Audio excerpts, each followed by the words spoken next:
Hello and welcome to the 8th and final webinar in the University of Iowa Center for Human Rights webinar series, Racial Equity and Human Rights. All webinars in the series are posted on the UICHR website at uichr.org and may be freely accessed and shared. The UI Center for Human Rights endeavors as a unit of the UI College of Law to engage in innovative teaching and scholarship and outreach to enhance knowledge about human rights and empower individuals and communities to promote and protect them. Our work continues year-round, and this web series is an example of our educational programs made possible in part by private contributions to the center. Please consider a tax-deductible contribution to support this vital work. You can give by clicking Donate at our website, again, uichr.org. And stay tuned for events to come this fall. Today's event, Moving Forward on Native American Rights, features a distinguished panel who will address recent significant developments in the law directly addressing the rights of Native Americans, the leadership of Native Americans in effecting this change, and reflect on what the future may hold for the realization of human rights in the United States. Please remember that panelists are available to answer your questions following their remarks, and type your answers via the Q&A function at the bottom of your Zoom screen. So first we will hear from Chairman Dave Archambault. Chairman Archambault was the tribal chairman of the Standing Rock Sioux tribe during the Dakota Access Pipeline controversy, which unfolded on his reservation in 2016 and 2017. In 2014, Chairman Archambault hosted President Obama for Obama's first visit to an Indian reservation as sitting president. He has been a leading voice among tribal leaders in the United States. We will then hear from Lawrence Baca. Lawrence Baca, a member of the Pawnee Nation, was a leading civil rights attorney in the Department of Justice for about 30 years. And was one of the few Native American lawyers in the Civil Rights Division during most of the years he served there. He brought important civil rights cases involving education and other issues in federal courts throughout the United States. And finally, we will hear from Dean Kevin Washburn. Dean Washburn, a citizen of the Chickasaw Nation, is the Dean of the University of Iowa College of Law and is the former Assistant Secretary for Indian Affairs in the Obama administration. Without further ado, I turned it over to Chairman Archambault. Thank you, Amy.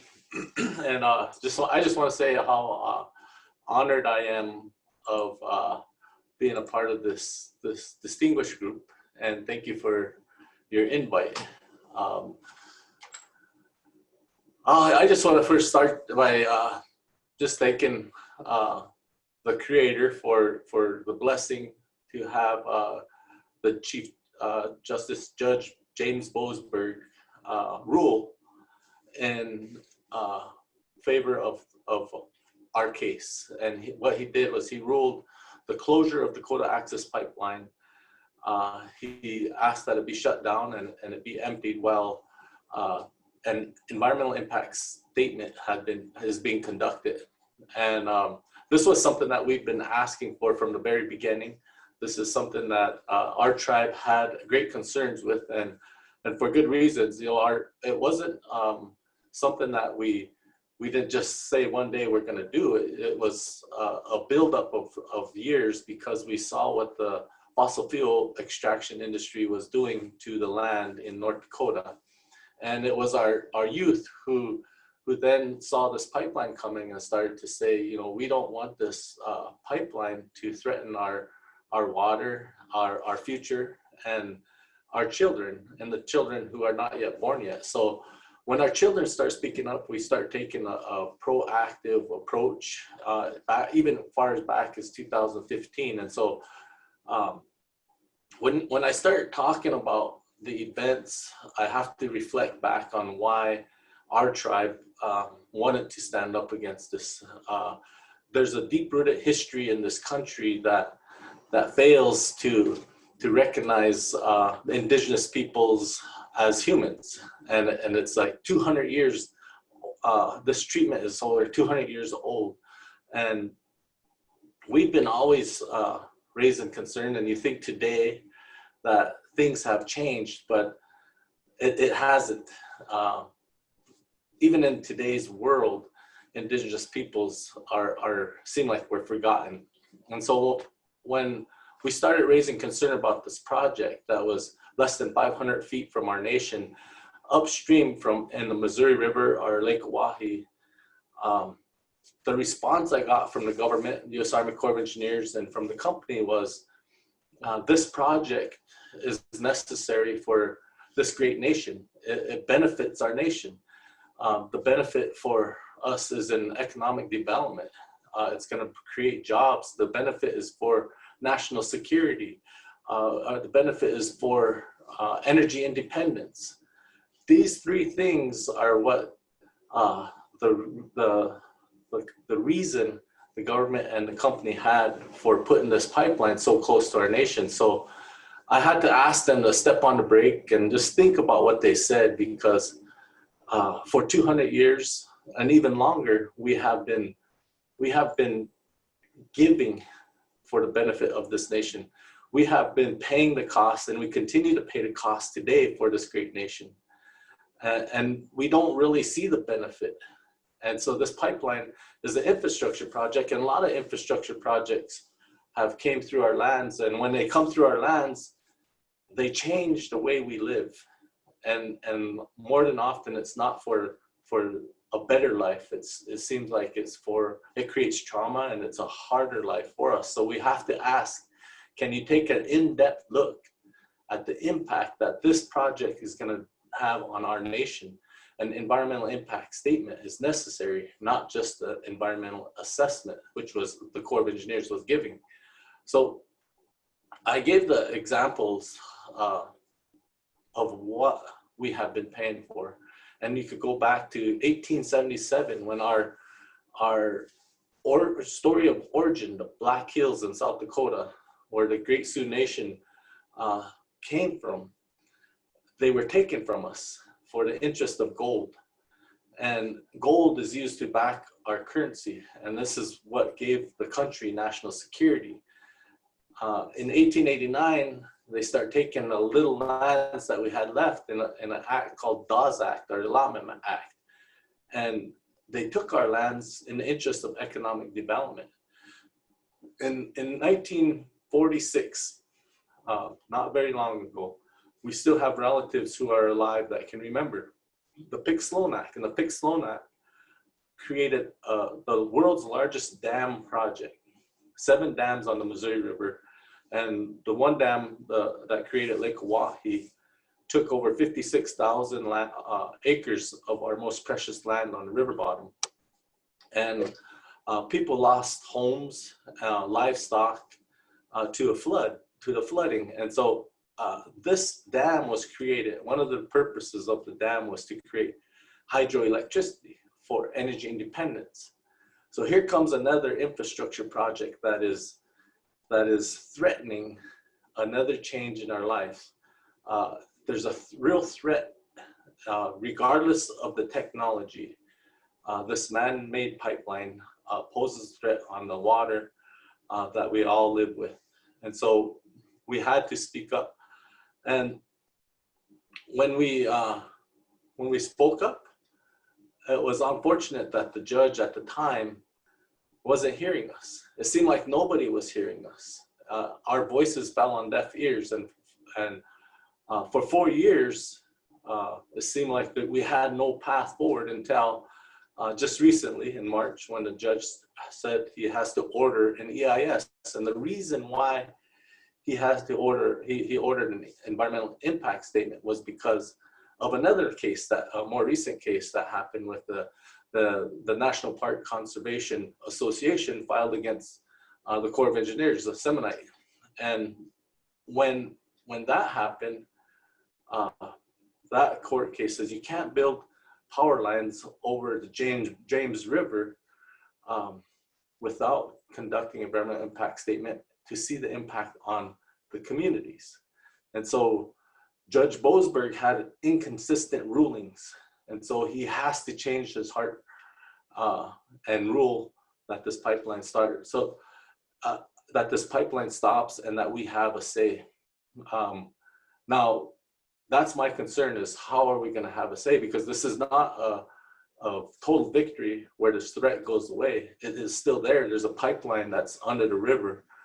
And in order for us to really share the concerns we have, the real concerns we have, we need to participate in the environmental impact statement. Our scientific, technical experts have to be involved and show the flaws in technology that actually pose a real threat to our nation. So, you know, I think it's like uplifting because for the first time in a long time, Indigenous peoples, Indian nations came together in support, and it wasn't a victory for us. And now we're starting to see some victories, and it kind of started a time when voices are now being heard, and movements are being started, and change is coming. And not only change in our society, but changes in this earth. And Mother Earth is telling us to slow down and spend some time with our families. She needs to heal herself. So I see a lot of good things coming, and I'm thankful to be on this panel. And I just want to turn it over to you, Kevin, and I look forward to hearing Kevin and Larry's presentation. And I think, Larry, I think you're going to go next, so you go ahead. Okay, I think I've just turned myself on. Am I there? Yes, we see you. All right, very good. Well, the other big news in Indian country today, of course, is that the Washington football team has changed its name. The racial epithet Redskin is now gone. And that's a great victory for thousands of protesters who've marched to the stadium every year. I would give a specific shout out to Suzanne Harjo, who I think has fought the longest and the hardest. And this is a great day for her. Unfortunately, the name change was for the wrong reason. It did not come about because Dan Snyder woke up and said, oh, the name is a racial epithet, and I was wrong to keep the name. He woke up and said, oh, my advertisers and my other owners are woke, and they're telling me that the bottom line is going to be heard from a football team, so I'm going to change the name because of money, not because it's the right thing to do. However, it's a good thing because it's a symbol to a lot of other institutions that the time has come to change. According to Stephanie Freiberg, a sociologist, psychologist, and psychology professor at the University of Michigan, there are still in America today over 2,000 schools that have some form of Native imagery for their school identity and their mascot. That's where my greatest concerns lie. I lived in Washington for 32 years when I worked for the United States Department of Justice. The football stadium is there, but the reality is I don't have to go to the football stadium. I don't have to go inside and see non-Indians wearing fake feathers, fake war paint, putting their hands over their mouths and going woo-woo when the team is out on the field. But our kids are different. For our kids, the school that you go to is the one that's down the street and it's in your neighborhood. And if it's a mascot school, you have no choice. You're stuck with it for 8 years of elementary school, 4 years of high school. Stephanie Freiberg and others have conducted numerous studies that indicate when Indian children are subjected to mascots and mascot imagery, caricatures of their race, they develop negative feelings about themselves, a lack of self-esteem. The flip side of that is when non-Indian children, particularly white children, are shown the same imagery, negative stereotypes about American Indians, they develop a sense of superiority. Their sense of superiority is not just over Indian people, but over all people of color. So the bottom line is there's nothing good that comes out of the use of Native American stereotypes. Mascots promote stereotypes that trap Indian people in amber. They don't allow the general public to see us as living beings, as people who are walking the streets today. And quite frankly, because we're such a small racial minority, there are too few of us to overcome that stereotype. So for our children, our kids see in school that no other race has their culture and their religion mocked at halftime. No one in school puts on blackface and delivers Martin Luther King's I Have a Dream speech during Black History Month.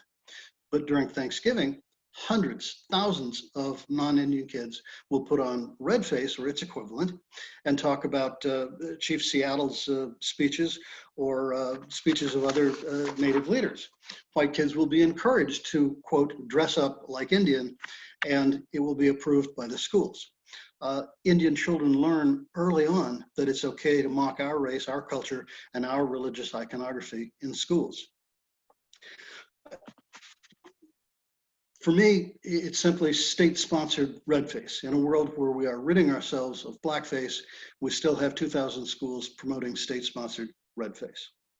Now, one of the other aspects of this phenomenon about racialized mascots, particularly over American Indians, is the multiple stories that school districts and sport teams develop to convince you that we were trying to honor Indian people all along. Washington football team is a good example. The Washington football team for years carried this story that the team was named the Redskins to honor a football coach, William Lone Star Dietz. Lone Star was not an Indian. He took the name Lone Star so he could pretend to be an Indian. But that's not what's important. What's important is that the team had Indian imagery before Lone Star was hired. They were the Boston Braves. They shared a stadium in Boston with a baseball team called the Boston Braves. When the baseball Boston Braves moved to Milwaukee before they moved to Atlanta, the football Boston Braves changed stadium. They started sharing a stadium now with the other local baseball team, the Boston Red Sox. They became the Boston Redskins. And then, of course, the most important factor in all of this is that there are reports that the owner himself, George Preston Marshall, had said, I didn't change the name to honor the coach. I changed the name to separate us from the Boston Braves baseball team. But the team carried that myth on all the way right up to the end. Now, what happens, of course, is when professional teams do this, then those same kind of myths drop down to elementary and secondary schools. And the elementary and secondary schools start developing stories about how their logo got started. In Massachusetts, a number of years ago, there was a team called the Red Raiders in Quincy, Massachusetts. The local school officials said that this caricature of Yaku was developed based on a drawing of one of their students, Dr. Yakubian. Well, I looked at this caricature of a big-nosed, big-bellied Indian guy carrying a tomahawk and wearing a broken feather on his head, and I said, that looks utterly ridiculous. I can't imagine that it looks like anyone that I would know. And then I thought about it for a while, and I realized, oh my God, I went to school with a guy who looked like that. When you look at that logo and you look at the logo from my high school, the El Cajon High School Braves, it's exactly the same character, just with different colors. So the question I will often pose to people is, what are the odds that this guy moved 3,000 miles and graduated from my high school 10 years after he graduated from the school in Quincy, Massachusetts? My thinking, of course, is that because of the thousands of imagery that you see selling products to non-Indians that have Indian caricatures, that both of these caricatures come from something that was used in advertising, and both schools adopted it in the late 50s, early 60s. So what happens then when we go out to protest? We will often hear, well, what about the Cardinals? What about the Eagles? What about the Bears? Are the ornithologists going to come out and start protesting too? Well, that's just ridiculous. You're comparing animals used as mascots to a race of human beings with problems. So what comes up next then is, well, what about the Cowboys? Okay, let's address what about the Cowboys. First of all, cowboy is a job description. It's not a race. There were more American Indian and Black cowboys than there were white cowboys, if history is correct. But most importantly, are you really offended by the Cowboys? Have you written Jerry Jones and said, I'm offended by the mascot for the Cowboys team?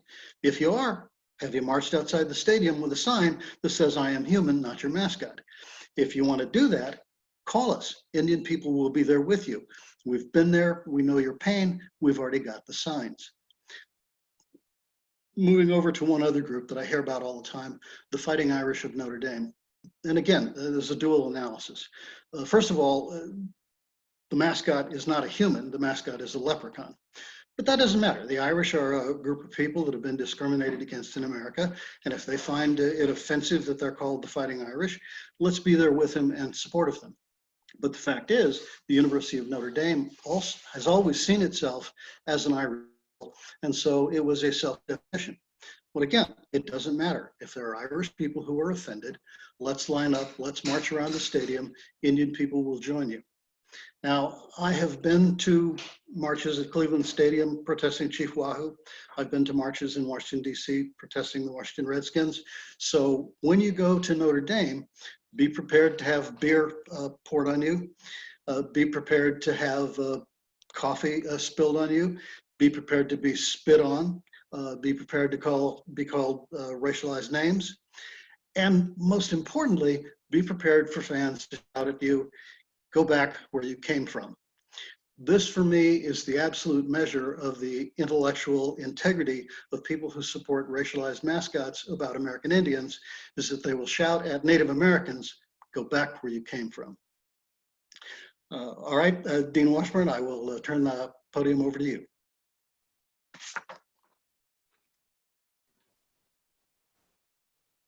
I want to thank you both for being here with us today, and it's really it's nice to be part of this important program. We have been running these programs all summer through the Center for Human Rights, and we've gotten great attendance. So thanks everybody also for attending, because it doesn't work if you don't show up.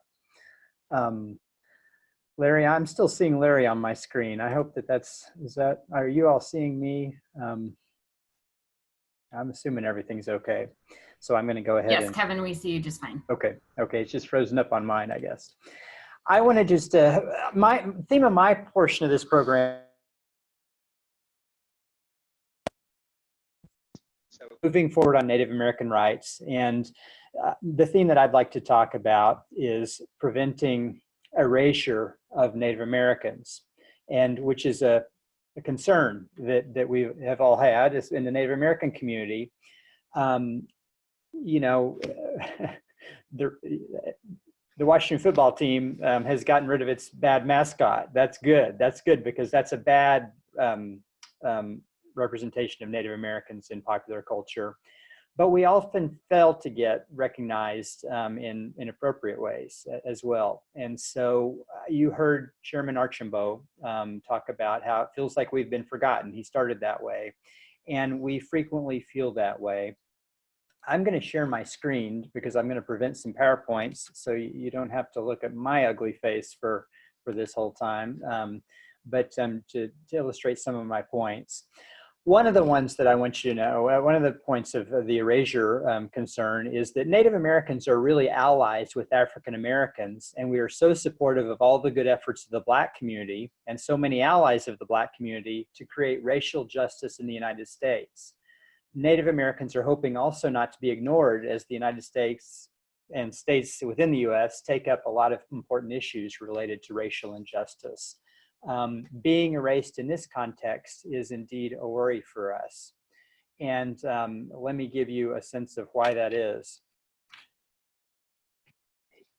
It turns out that Native Americans are actually killed by law enforcement more than any other racial groups, including Black Americans. And it's, you know, it's not a competition.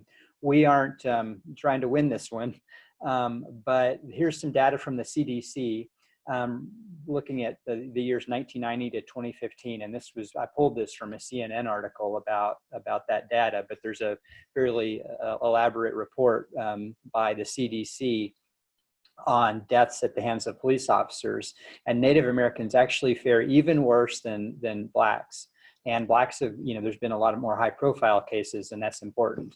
They deserve that attention, but it's really bad in the Native American community too. I've been hearing lots of talk lately about the concern that, you know, the original sin of the United States is slavery.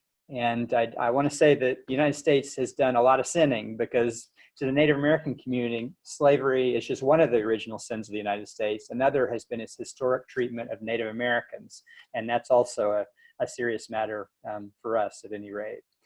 Indeed, American history is littered with broken treaties and broken promises to Native Americans. So I think this slide sort of underscores it. Native Americans are treated, poorly in the context of law enforcement. There's a lot of tragedy in our community related to law enforcement as well.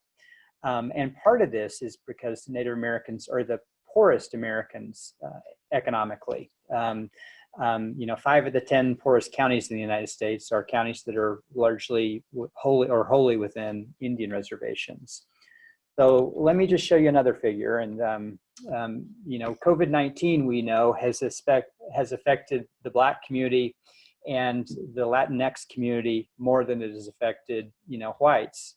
But here again, American Indians are actually affected even more by COVID-19. The pandemic has been even more harsh for American Indians, and especially natives living on Indian reservations, than even the Black or Latinx community. And you don't hear about that. Most of the stories you hear are about the tragedies in the Black and Latinx communities, and those tragedies are serious, and in some ways more serious because the numbers are just greater. The Black community and the Latinx community are greater in number than the Native American community. But it's actually worse on a per capita basis in many respects for Native Americans. And we're so small that you don't hear about us, but that again is why we are so concerned about being erased. We've struggled for years not to be erased from American history. They've tried to sweep us under the rug of American history and to sort of prettify the American history, because it's not pretty. It's different than the story we tell ourselves in many respects when we try to be proud about the United States. But we're also trying not to be erased from these contemporary debates that are so important. We are important allies with the Black community and the Latinx community, not rivals, but allies with those communities. And we hope that we can support their causes, because their cause in many respects is our cause as well. Let me offer some good news though, and that is that there is reason for hope. I think there's reason for hope for the Black Americans, for Latinx Americans, and for Native Americans. And that reason for hope comes from history. And here's the basic point, and this is not original to me. There was a historian, and I can't remember who it was, but I think it was a historian that originally made this point. But when the United States has felt very confident, that has often been bad for Native Americans. Why? Because tribes are different, and tribes have wanted to stay different. And for too many years, American school children grew up learning very little about tribes, and what they learned about tribes were wrong. It was myths that were wrong. One of those myths was that tribes were defeated at war with the United States. The truth is that there were, battles throughout the United States and throughout the West, but like many wars between nations, they were ended with not victory, but a treaty. There was a peace treaty signed, and those treaties, nearly 400 of them in all with tribal nations, contained promises. The promises were often pretty good promises for the tribes, because the tribes' claims were just. They were fighting for their own homes, and the United States had to make fairly significant promises to get them to cede lands and move, or stay where they were, but cede some of their broader lands. But it was also because the United States didn't have the economic power or the military power to defeat tribes. It had to enter treaties with tribes because it didn't have the power to defeat the tribes. The tribes were quite effective. And, it was not until the 20th century really that the United States became the richest nation in the world. So throughout the 19th century, tribes were very powerful, and they negotiated good treaties with the United States. And so really tribes lost their land, not through warfare. They lost their land because the United States didn't live up to the treaties that it signed with tribes. Long after the tribes had laid down their weapons and they didn't have any leverage left, that's when the treaties were broken. And so that's why tribes are so upset about the broken treaties. Another myth that Americans grew up learning was the myth that there are two types of government in the United States, just two. The state, on the one hand, the federal government, defined by the United States Constitution, And on the other hand, sort of the state and local governments, the state with its subsidiary local governments. So those two types of government, the federal and the state and local. Well, that's the federal system, and it's set forth in the Constitution, but the Constitution actually recognizes a third type of government in the United States, and it's called Indian tribes or tribal nations. And most school children did not grow up learning about tribal nations, but they exist. There are three types of nations in the United States, or governments. There is the United States, there's the state and its subsidiary local governments, and there are tribal nations. And tribal nations, and here's the point about history, tribal nations have been relied on by the United States when it needed them, or when American confidence was low, and tribal nations have been attacked by the federal government when the tribes were not needed and when American confidence was high. And so let me show you what I mean by this. And it's, again, there's a reason for hope in all of this. So here's some key moments in Native American history, and I put a slash between Native because these are also key moments in American history.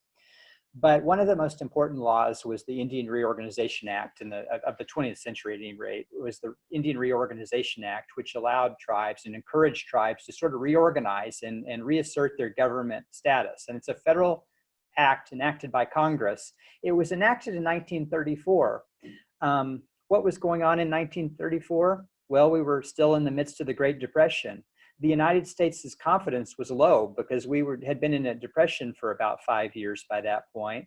And the Indian Reorganization Act was basically a law that said, look, we're not taking care of tribes very well as the federal government, so we're going to encourage tribal governments to really develop a renaissance so that they can take care of their own people because the federal government was not taking care of Native Americans very well. So we got the Indian Reorganization Act, and it really helped to revitalize tribal governments in the 1930s. Another key moment was the Indian Self-Determination Act of 1975, which once again strongly encouraged tribes to take governance over their own lands and their own people. And that statute, which was passed in 1975, came at another very humbling time for the United States. The United States was withdrawing from Vietnam at that time. The United States was a little less arrogant than it sometimes is at that time, and it said to tribes, look, tribes can run Indian reservations better than the federal government can. And so what this law largely did was allow tribes to take over federal services on Indian reservations, and tribes have done so across the country, and they've done a better job by and large than the federal government ever did in helping to govern and manage Indian reservations. Now, let me talk about a time in our history in the 20th century when tribes were undermined in American policy. And the worst time probably in the 20th century was really the period from the late 1940s through the 1950s. And this was right after World War II. And the United States confidence was really, really, really high because we had helped rescue Europe after World War II and actually won the war in the Pacific as well. So United States confidence was high. And when your confidence is high, I think the United States, Uncle Sam was wondering, well, why would you not want to just join us? Why do you want to continue to be different, Native Americans? Why don't you want to be part of the strongest nation, in the world, as the United States was emerging at that point? And tribes have always wanted to be, they've wanted to continue to practice their own cultures, their own languages, and their own sovereignty. But Congress knew with that in the 1940s and the 1950s, and with this confidence, they attempted to terminate tribal governments and assimilate Native Americans just into the regular body politic. So the good news is, this is the reason for hope, and I won't go too much longer, but the reason for hope to me today is our country is really humble again. We've done a disastrous job, the United States has done a disastrous job dealing with a serious international pandemic. And frankly, we're facing a long overdue historical reckoning with our past, largely with regard to African Americans, but it's an opportunity to reevaluate our past with regard to Native Americans as well. So this is a time when the United States is quite humble. Now, you've heard reasons to be hopeful also from Larry Baca with regard to the Washington football team and getting rid of the Redskins name, and from Chairman Archambault regarding this Dakota Access Pipeline decision, which says that the pipeline company and the Army Corps of Engineers have to do a proper environmental impact statement before opening their pipeline. But one other big reason for hope is this. There was a decision last month from the U.S. Supreme Court. And this quote, this is the opening quote from the decision, and it's just a wonderful quote. It's from a justice from the West that has recently joined the court. He's a conservative, he's very conservative, but he's a textualist. And one of the things that he said, this is how he started the decision: on the far end of the Trail of Tears was a promise. Forced to leave their ancestral lands in Georgia and Alabama, the Creek Nation received assurances that their new lands in the West would be secure forever. And then he basically goes on how the United States never violated this promise. A bunch of Okie settlers violated that promise, but Okie settlers cannot overcome treaties. And so he held up the treaty, and so that, the treaty is still in force, and the tribe's reservation is still in force. And it was a great moment. It was a criminal case. It was a criminal that was, who was basically representing the tribe before the Supreme Court. But that decision sort of reflects something that's going on in Indian country, which is really a resurgence of tribal law enforcement and tribal jurisdiction within Indian country. And this is a bunch of photos of tribes that were enforcing curfews and doing checkpoints at reservation borders to prevent people from COVID-19 from coming in, or shutting down the borders, or testing people as they come in for symptoms and that sort of thing. But that McGirt decision by Justice Gorsuch restored tribal criminal justice authority in eastern Oklahoma in an area equivalent to the size of the state of Connecticut, huge area. Here in Iowa, Congress recently restored criminal justice authority on the Meskwaki Reservation, which is about 80 miles west of Iowa City, where I'm sitting right now. And tribes all over the country have been undertaking much more criminal justice activity and jurisdiction. And by the way, part of this, as this picture shows, is some of this action is happening because of COVID-19. If you think that, if you've been frustrated by the decentralized state-by-state approach to COVID-19 with not much leadership coming from the federal government, well, tribes are largely under federal leadership, under federal authority, not under state authority, because tribal reservations are not generally subject to state authority. So, and there's been a vacuum of leadership in the federal government on these issues, and a lot of flip-flopping, I guess. So tribes have had to take up their own actions and use their own sovereignty, and that's what these tribes in this picture are doing. So when we have tribes doing public safety and law enforcement work, reservations become safer places. And I suspect that reservations will be places where people of color are not treated as poorly in that time as well. So that's that's sort of the end of my talk. That's what I wanted to get across. And I see that we're starting to get questions. So why don't I stop it back there and turn it back over to the moderator. Thank you, Dean Washburn, for your very insightful comments. Thanks to all the panelists for sharing your expertise and experiences. And indeed, we do have some questions coming in, and I'll encourage those of you who have not yet shared your questions to do so through the Q&A function at the bottom of your Zoom screen.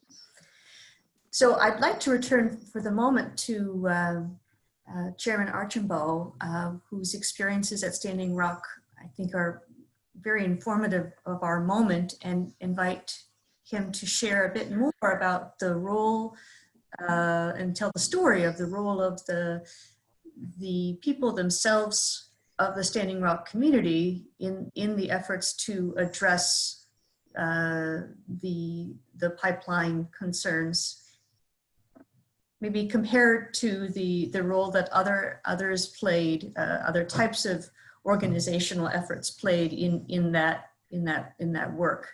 Do you see a difference between the role of Native advocates and others? Well, I thank you for that question, Amy. And I think that there's a difference between an advocate and an activist. And I think it's important to understand that difference. A lot of times advocates would be someone who stays local, focused at a micro level on their home, their community, their tribe. In my case, would be my tribe. So I would consider myself an advocate where I'm trying to create a better place in an area where there's high poverty. And the activist is someone who also sees that there are wrongs that are taking place, and it's because of the systems that are in place. And so they stand up against these systems, and it's at a macro level. Sometimes it goes across the nation or across the world. And so the activist is like, we have to make some noise and build awareness around this issue, where an advocate is saying, you know, there are things that we have to change within our home and our community. And a lot of times an advocate and an activist become at conflict because an advocate is pushed in their community into a political position. For example, myself, I was pushed into a position because of my willingness to try to create a better place. I became the tribal chairman of the Standing Rock Nation, and advocating for my tribe. In advocating, I also seen this wrong with this infrastructure project approaching our nation, and it was something that was shared by activists across the nation, saying the extraction industry is harming the planet.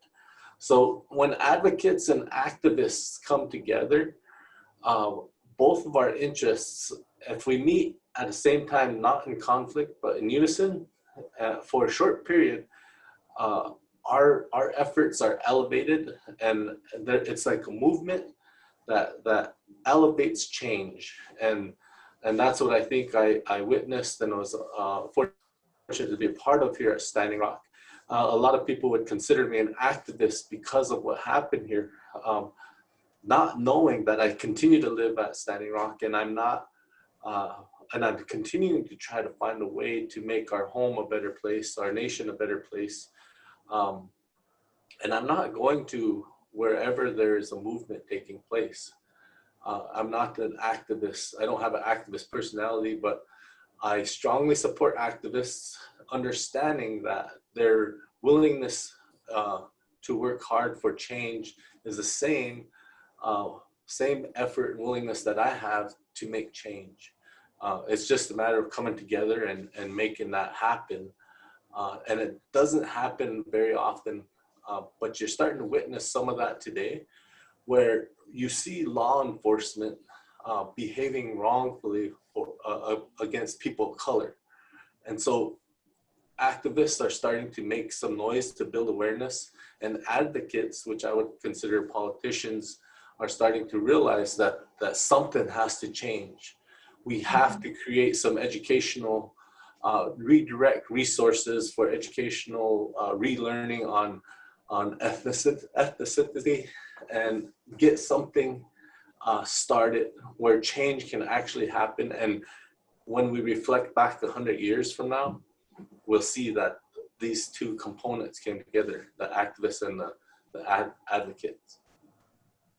Just as a very brief follow-on, there was a question as well about what non-Native people could do to be effective allies or to be effective in forwarding the change led by Native advocates. So would you have any suggestions for those who want to be working alongside and supportive of the work of Native advocates? Well, I think that each human being has a guidance, and that guidance is often found. So there's two things in our body and our spirit, and that's the mind and the heart. And as long as you follow your heart, you really understand what the difference is between right and wrong. And once you realize what that difference is between right and wrong, then you'll understand that non-Indians have a greater privilege.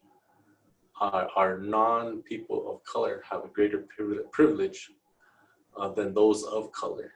And that's the hardest thing for someone who is a non-color, is that they feel that they are the same as everybody else, but there is this privilege that exists. It's almost to them invisible, but we all can see it. And when we start to understand it, that's how you can help. Thank you very much. So we do have some additional questions here. I think initially I might address this to Dean Washburn, but others on the panel are welcome to also contribute. The question reads, I'm not an attorney. Could you give a brief explanation of how it is that the federal government oversees Native American tribes rather than the tribal groups developing a collaborative coordinating body overseeing all tribes? And she notes, I apologize if I'm not using correct terms here. You bet. Sorry, it took me a minute to find the mute button. You bet. So let me start, and I'll invite Chairman Archambault or Mr. Baca to join. But so, overseas is probably not the right word, but the United States has responsibilities to Native American tribes, and actually, for example, exercises criminal jurisdiction on Indian reservations, so has power on reservations. A lot of the funding for tribes comes, again, because of the treaties we talked about and the so-called trust responsibility to tribes. A lot of the funding comes from the federal government, and so they've got the purse strings in some respects in Indian country. But tribes have never come together like states have to create a constitution that governs them. So all, the states, the colonies, the original 13 colonies in the United States joined together under the Constitution to create the United States of America. Tribes have never done that. They've done so in lesser ways to some degree, and they've done similar things by, for example, treating with the United States. That's kind of like a constitution. Some people have compared a treaty to a constitution because it governs how the United States and the tribe will work together. But the tribes have never, sort of broadly, the 574 tribes in total at least have never joined together broadly to create their own sort of unifying structure in that way. Frankly, the world hasn't done so under the United Nations either. That's more of a collaborative body or a negotiating body, but it's not a governing body. Small groups of tribes have come together, and there are some confederated tribes living on Indian reservations around the country, but they tend to be small groups.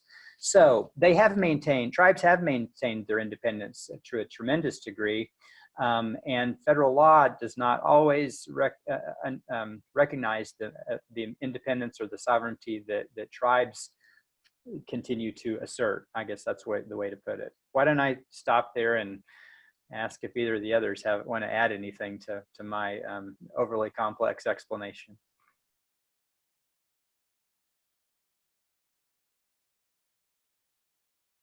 I probably confused them too. No, I would add Larry, or not Larry, Kevin, and Larry. I would add to the discussion that if you look at the United States Constitution, the United States Constitution will say that it does not have plenary power over any population of people. But the plenary power that Congress has over a population is Native Americans. So this is a violation of the Constitution of the United States that is continued to be exercised, meaning that if anything that the tribes need or have to get done, we would have to get the permission of the United States Congress. And that's not gonna happen if you look at how Congress has behaved in this last century. So it's really difficult for the tribes to say, we're gonna organize and we're gonna coordinate and we're gonna do our own, only if you get the blessing of the United States Congress, which has plenary power over Native Americans, which is a violation of the United States Constitution. That's just how we're treated different. If I might add to this and see if I can confuse everybody even further, when you think of the constitutional structure, in its origin, there are 13 states, literally nation states. The nation states were governments where the people gave personal sovereignty to the state governments, creating those governments. Those 13 governments then got together, wrote the Constitution, and gave some of their power and authority to the federal government, thus creating the federal government. American Indians, as individuals or as tribes, were not invited to the Constitutional Convention. But the Constitution, in fact, refers to American Indians and Indian tribes 3 times. As we often point out, we're the only race mentioned in the Constitution specifically by race. The Constitution thus then assigns power by non-Indians over Indians. In the Commerce Clause, it says that the Congress shall have power to regulate commerce among the states, with foreign nations, and with the Indian tribes. The Supreme Court then in 1833 took that phrase and said, well, we think under the Constitution, Indians are not foreign nations, so they're not the equal of the Constitution. They are what we shall call, they may perhaps best be denominated domestic dependent nations. And out of that phrase is what comes what we know and love in the modern era as the plenary power of Congress over Native Americans. But the reality is, as the chairman points out, there is no place in the Constitution where that power arises. In the 1880s, when Congress passed a law saying that certain crimes when committed by an Indian against the person or property of another Indian within the Indian territory are now federal crimes, the Supreme Court hearing that case said in plain language, we cannot find anywhere within the Constitution where this power exists. But we think the power must exist, therefore it does.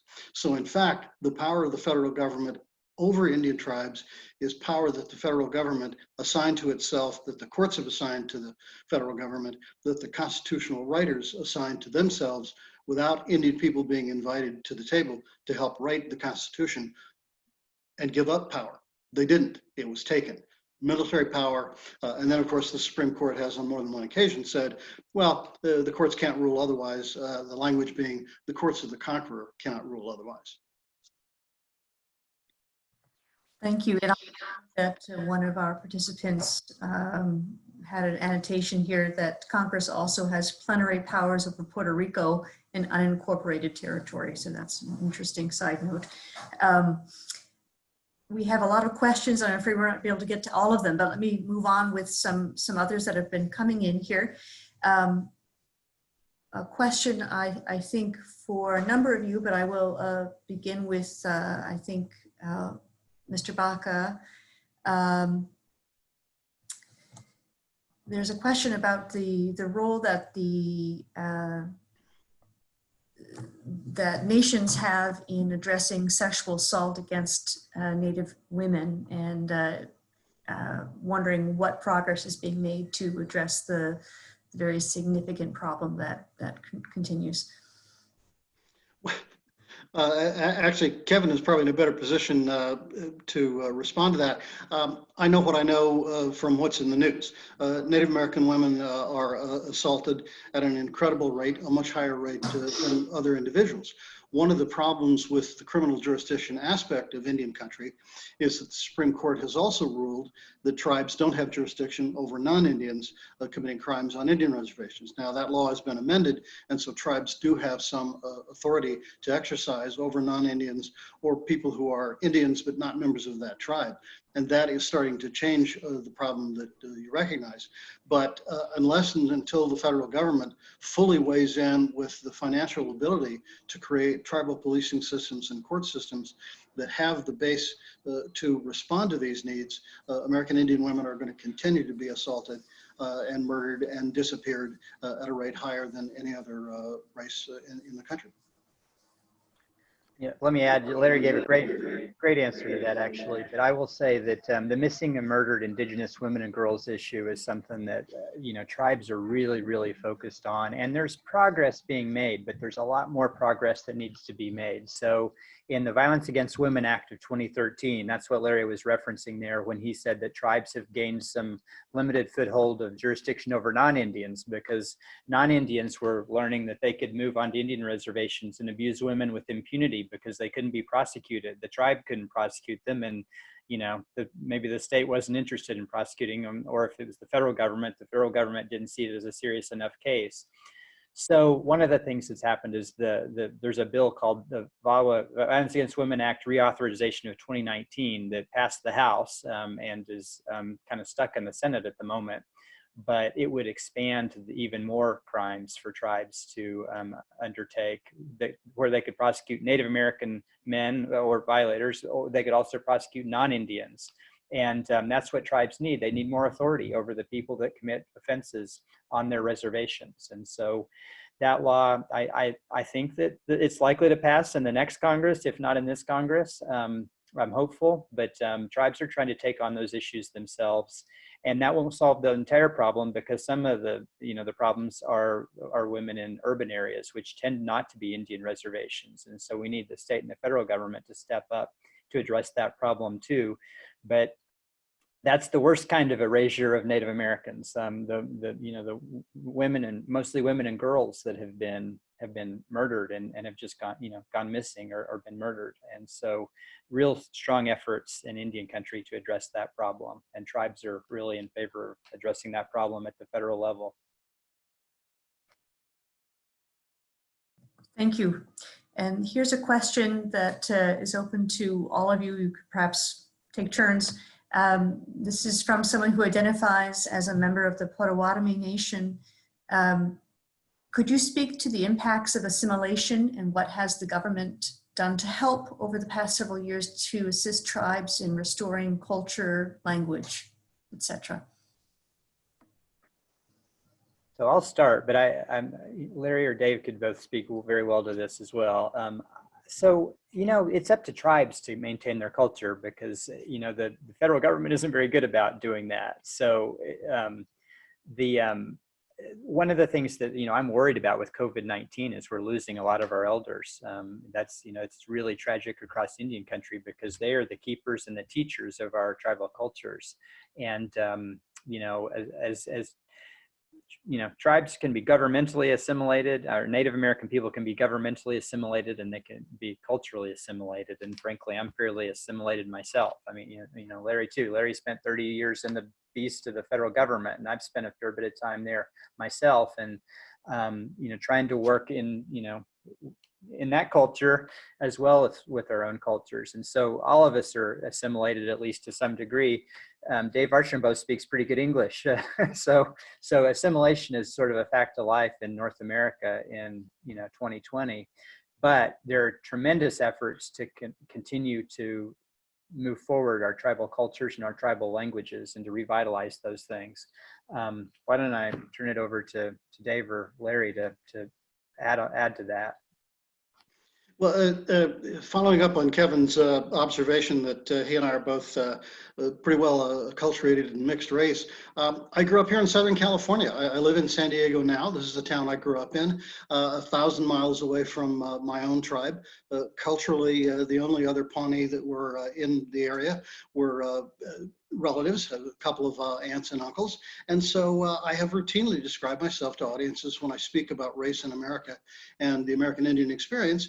I'm a beach Indian, okay? The culturation among Indians that I'm used to would be the Kumeyaay, who are the various tribes here in San Diego. And the good news is there are 17 Indian reservations here in San Diego. And so there was every opportunity as a child to be around Native people or around Native culture, but it wasn't my own tribe's culture. In the larger sense, the federal government has spent millions, if not billions of dollars in attempting to erase Indian people by getting rid of our Indianness. And it started with the educational process. And one of the reasons that I focus on mascots is because I've considered education as historically always being a war against being Indians. We had our children taken from our reservations, sent away to boarding schools. Your hair was cut, your name was changed, you were forbidden to speak your language. I do not know any Indian man or woman of my vintage. I'm 70 years old. Nobody my age does not have an aunt or an uncle who will not say to you, I can still taste soap in my mouth when I attempt to speak my language, because that was the penalty for speaking your tribal language in the boarding schools, literally having your mouth washed out with soap. And again, going back to what my presentation was about, the mascot issue, that's part of the erasure, is that if we are held in the caricature image, we're never allowed to be complete and whole and real people. We're never allowed to understand our culture, learn our culture, and be a part of that culture. And if I might step just quickly one side, something I forgot to say earlier, when I talked about Yaku, the Indian, this is the image that the school had used for the last 50 or 60 years. This is the image that my high school used. I went to a mascot high school. When Kevin found that out yesterday, he said, well, Baca, that explains a lot about you. The point of showing those to you right now is to tell you that last night I went online to make sure I had the correct name for Dr. Yakubian, the student that was supposed to be the caricature drawn about. And I discovered that 3 days ago, the mayor of Quincy announced the image has now changed.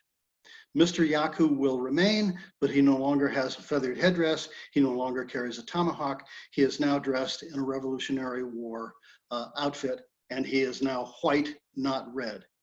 Now, I'm not going to sit here and tell you that change came about because we won against the Washington football team.